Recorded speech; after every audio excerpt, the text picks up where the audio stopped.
Folks, welcome back. Today we're talking about collector boxes. 2022 Rudy doesn't mess around. 2022?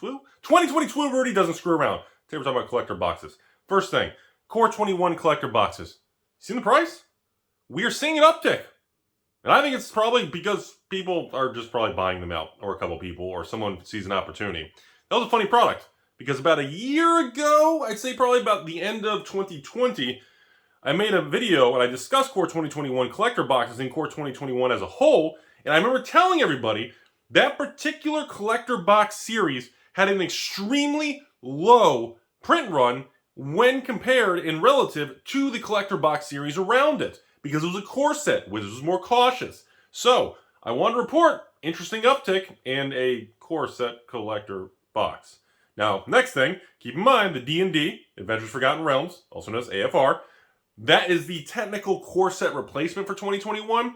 That one, they decided to swing the pendulum of giant testicles to the other extreme and just nuke the market. That one appears to have one of the largest supposed print runs of collector boxes.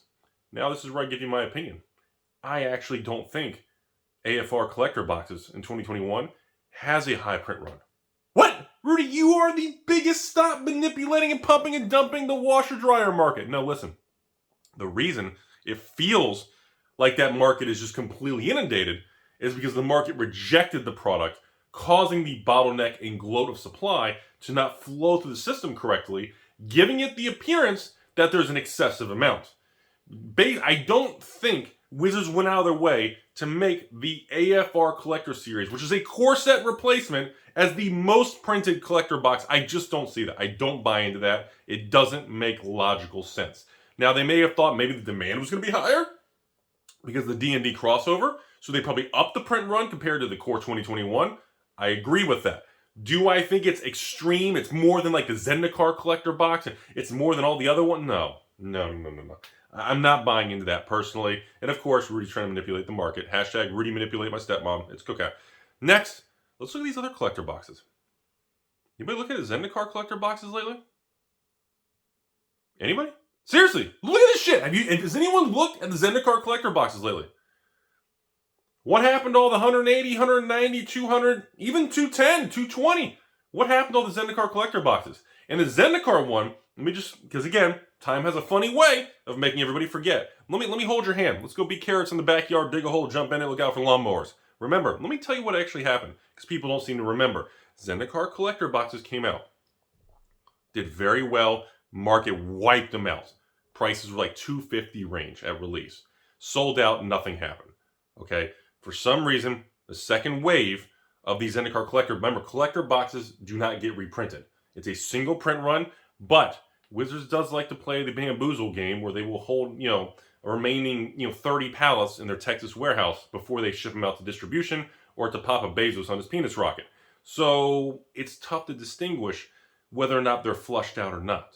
So at the time, we did get confirmation about 30 days after Zendikar's release that a second wave was coming. Okay, that's what she said. And by the beginning of 2021, that second wave showed up.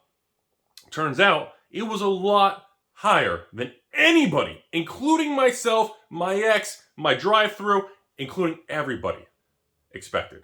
The supply of Zendikar collector boxes was disgustingly high. People threw in the towel. Stores were everybody requested it and reordered this and that. So when it showed up, the price collapsed, and every store goes, "Oh crap! It's not $250 a box. What am I paying? What's my store cost here? Because I'm a low volume store. This store may be paying $190 with distribution fees, 2% credit card fees, shipping, $5 processing fee, and I think one distributor was like $189 a box plus all those fees. Now, stupid how much prices are going up. If you don't think inflation's a real thing, seriously, don't get a haircut like me. It's ridiculous. So suddenly, these stores that ordered, give me 120 Zendikar collector boxes. I can sell them for $250 in the open market. What am I paying? $190? Sure, why not? I'll take it. What happened? Well, $250 dropped all the way down to $180, $190. Zendikar collector boxes bottomed at the beginning of this year. Oh, God, it feels like eternity. I can't believe we're going into 2022. These things bottomed in like the 170s, 180s. Nobody wanted them.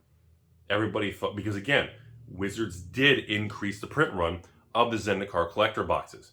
And do I think they should have done that? Yes. Do I think they overprinted it? Nope. They knew Zendikar, the brand, the name would sell. And it did. It sold like wildfire. But again, this is something a lot of people have a hard time with. Whenever a second wave shows up, no matter how hot the product was in the first wave, it will not do well. It will flop over on its back. It will flop over into, it will just flop on its back, okay? No matter what, because the market, and especially in America over here, Florida man over here, especially in our country, compared to, I don't know about the other countries around the world, maybe the culture is a little different, but in the United States, the attention span is literally from here to the Taco Bell across my street. That's the attention span. So when the market moves past that, Americans tend to not care as much. They have extremely short-term memories. It is all about the now, instant gratification. I want everything yesterday. I need a dopamine hit. I need endorphins. We are pleasure-seeking creatures, if you want to be primitive about it, okay? And because of this, well, the market just became a disaster. I remember that because I remember running another sale to patrons, and I remember I bought heavily. I was no different. I saw the 250 price point. Distributors like, hey, Rudy, ring. Calling up the Rudy ring and said, Mr. Liquidator, how much do you want? I said, dude, give me I literally requested like 1,500 boxes from every distributor. And guess what ended up happening? They filled literally, not the full 1,500 per distributor. I think they filled like 600 to 900 per distributor. So I got hit with 3,000 collector boxes and my checking account got nuked. I literally, all my reserve cash, everything got nuked. Ran a sale to the patrons. I think I was doing $1.99. If you're a patron, comment below and say, no, Rudy, you're lying. I think it was $1.99 a box. Did we do $1.99 or was it $1.95 if you bought a case times 6? Anyways, it was the $1.90s. It was $200 a box. Let's just round up. Or $201 to make people angry. It was $200 a box, okay? And I'll be honest with you, I sold like 20%. I maybe sold a couple hundred boxes out of the couple thousand I had. So I said, F it. Here we go again. Rudy Pound Town, Pokemon Rudy bathroom, ex-girlfriend, stepsister. And here we go. And as you guys know from my collector box video that I did about 30, 60 days ago, you can go on YouTube, Alpha Investments Space Collector Boxes or Alpha Investment Space $1 Million Collector Box. You can look at the video and I go over my positions in collector boxes. As everybody knows, I still have between 1,000 and 2,000 boxes of Zendikar collector boxes.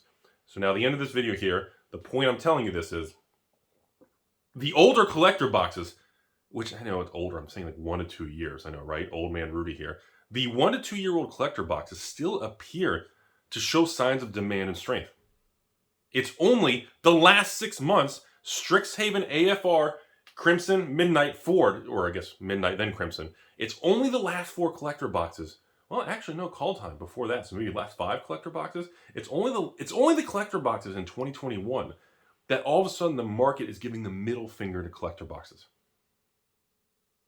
People say, well, yeah, Rudy, because the sets suck.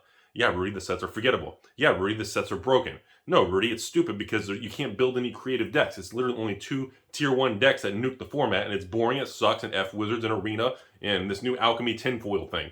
You know, I've heard it all. Do I know the exact reason? Yeah, I do. My opinion, the exact reason is all of these things that people are saying, it's a sum of all of them. Everyone's right. There's a certain variance and there's a certain chunk to each one of these reasons that the prices are bad that adds up to what we see on the market. Okay? Now, I've been through this. Now, this is nothing, even the negativity that even I'm saying and other people have been saying about standard, these new collector boxes, the set boxes, Rudy boxes, theme boxes, X boxes, everything. I can tell you right now, nothing, fucking nothing holds a candle to what I went through in the bear market of Magic 2018. The iconic M25, Amon Kitty, Hour of Devastating Your Wallet, Ixalan Ride. Nothing compares to 4 years ago, the bear market I went through.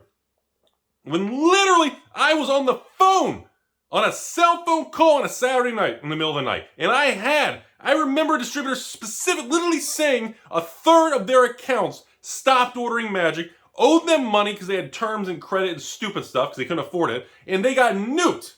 They were losing accounts. Magic stores were dropping like flies. Nothing compares to what I went through with that. Because remember, before that particular moment in time, every master box, Eternal Masters, MM 2015, MM 2013 original, there was no such thing as iconic Masters. There was no such thing as a Masters product that you could get nuked or lose your ass on. Before that, there were no standard era sets in that time block that would collapse. So everybody had blinders on, Wall Street to the moon, and this was before GME, AMC's, doggy coin, kitty cat coins. This was everybody just felt invincible, that the money machine would never stop, and everybody maxed out pre-orders. 2018, I think it was 2018 range, maybe the early 2018, end of 2017, somewhere around that, 2017, 2018, depending on the exact release schedule. You have to Google it. I mean, everybody was confident. Everybody maxed out pre-orders over leverage, and nobody knew you could get bankrupted and wiped out buying and pre-ordering as a store and a business with overhead, employees, and costs.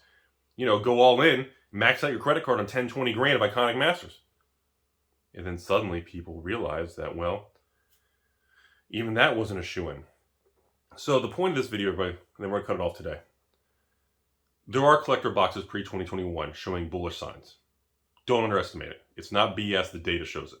2021 era collector boxes forward are showing complete dumpster fire. I'm talking 2020 dumpster fire back here. But I'm here to tell you, it is nothing like the previous bear market of new magic. And I still don't think we're going to hit that. You know, at the end of this video, which is right now, I'm telling you all, Wizards sees this shit, and Wizards is going to come in 2022 with Kamigawa, an unset with peeled stickers and serialized shit. They're going to come out swinging like their life depends on it. Because all these new startups and the Kickstarter revolutions and the meta zoos and zoologists and the flesh and blood, all this stuff happening, they know it. And they don't like it. Okay? And trust me, they're paying attention. And they are going to come out like with a vengeance, folks. And Magic in 2022. And you know what? If I'm wrong, bookmark this video and put a timer on your phone, folks, in 12 months from today. The end of 2022 next year. Put a timer. Said Rudy said Magic in 2022 was going to boom. Was he right or wrong?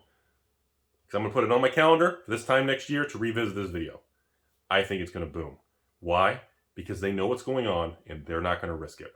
They've already seen some slippage in market share, and that is the ultimate, like the devil evil thing in the collectible world. And they don't like it. And they are going to go, I mean, they're going to overextend. And that's one thing about Wizards of the Coast. When they swing that pendulum, they don't make adjustments. They don't tweak things. They all or none it. They all or none it. Lottery cards, Kaladesh, Battle for Zendikar, how successful? Everywhere. Lottery cards, look at everywhere. Wait, we crushed the market? It's all collapsing and I'm on cat narratives? Fuck it. No lottery cards. All you have to do is tweak and adjust down the middle. But they don't do that. Wizards, they are a very slow-moving Goliath. They are very reactory. Is that a word? Well, we're making up a word today on Alpha Investments. Rudy says Wizards is very reactory, which means they see shit, they move hard. It just takes the Goliath a long time